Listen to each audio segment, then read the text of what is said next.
kasih Anda masih bersama kami dalam Berita Banten. Bagi Anda yang baru saja bergabung, kami hadirkan kembali 3 berita utama hari ini.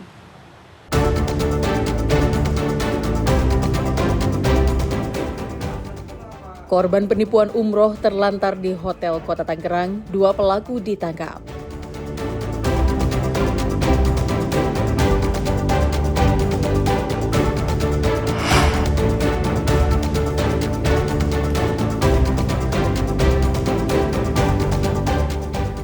Kesal tidak kunjung diperbaiki, warga Pandeglang bangun jalan secara swadaya.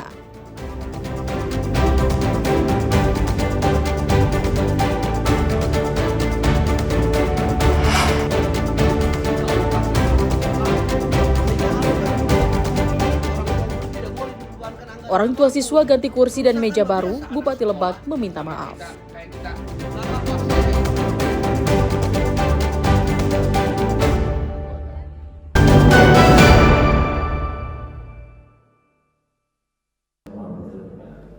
Provinsi Banten yang memiliki pelabuhan menjadi salah satu pintu masuk narkoba yang berasal dari wilayah Sumatera.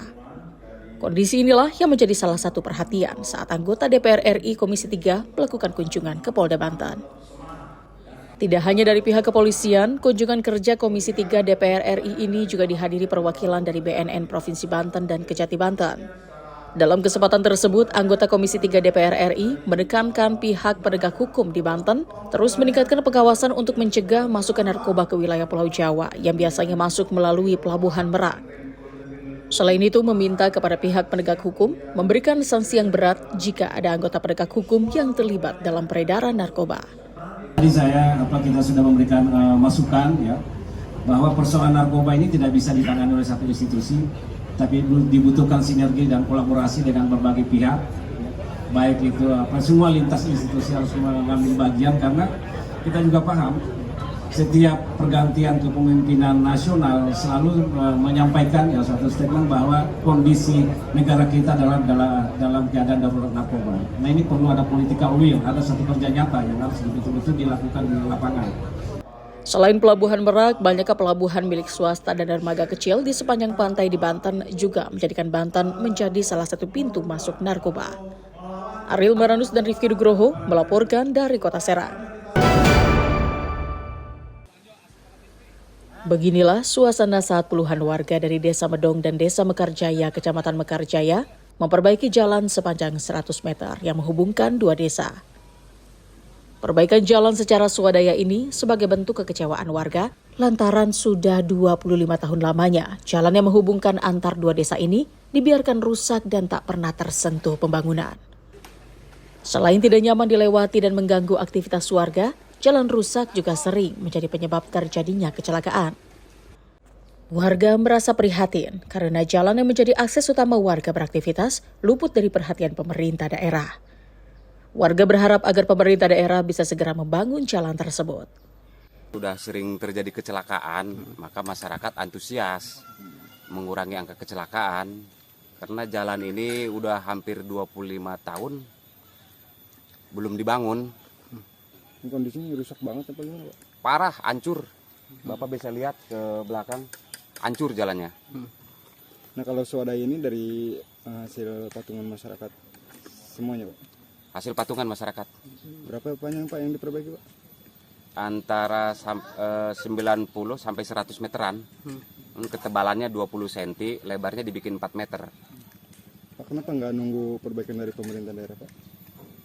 Kalau nunggu-nunggu, belum tentu pemerintah juga ada dana.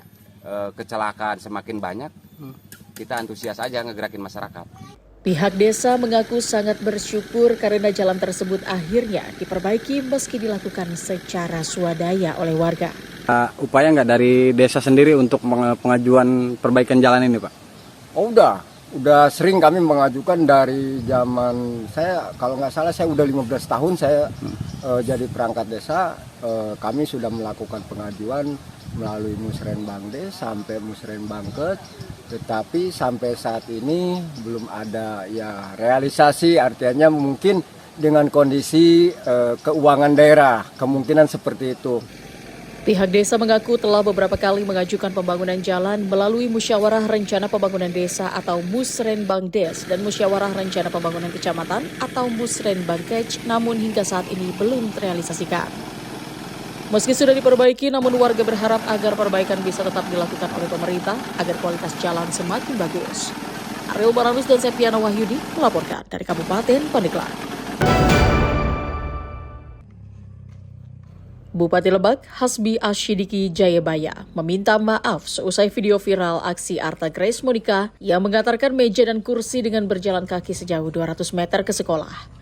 Arta kecewa karena anaknya dituduh merusak meja dan kursi oleh pihak sekolah di SD Negeri 2 Pasir Tangkil, Kecamatan Warung Gunung, Kabupaten Lebak.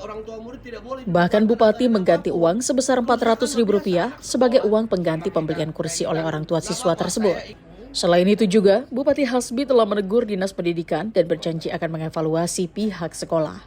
Memang saya langsung turun ke lokasi karena saya ingin menghindari bahwa si anak yang terdampak ini jadi kehilangan semangat sekolah, itu yang saya sangat hindari. Karena kita tahu bagaimana pemerintah pusat juga pemerintah daerah Kabupaten Lebak ingin menciptakan generasi SDM yang unggul. Bagaimana kalau mau unggul kalau mereka tidak mau mengenyam pendidikan? Artinya ada traumatis secara psikologis, diberikan tegurannya bukan secara empat mata tapi ditulis di grup WA ini yang saya sangat sayangkan. Sehingga saya turun langsung ke lokasi dan langsung menegur kepala sekolah jangan sampai lagi terjadi hal seperti ini. Sementara itu, Kepala Bidang Sekolah Dasar Dindik Lebak Hadi Mulya menuturkan pada prinsipnya tidak ada aturan yang mewajibkan wali murid untuk mengganti kerusakan fasilitas sekolah. Kalau yang di SD 2 itu adalah publikasi, jadi kami akan arah ke sana untuk kemandirian siswa untuk belajar masing-masing. Kalau yang lama itu satu meja itu untuk 2 orang atau sampai 3 orang. Betul kata Pak Bupati bahwa kami sudah mendapatkan dana BOS. Jadi sekolah itu nanti ada dalam AKAS itu dana pemeliharaan. Jadi apabila ada yang rusak, ada yang patah, ada yang harus diganti dari dana BOS. Kasus ini sempat menjadi sorotan publik di Banten dan viral di semua platform media sosial. Ariel Maranus, Desa Jawa Pratama, melaporkan dari Kabupaten Lebak.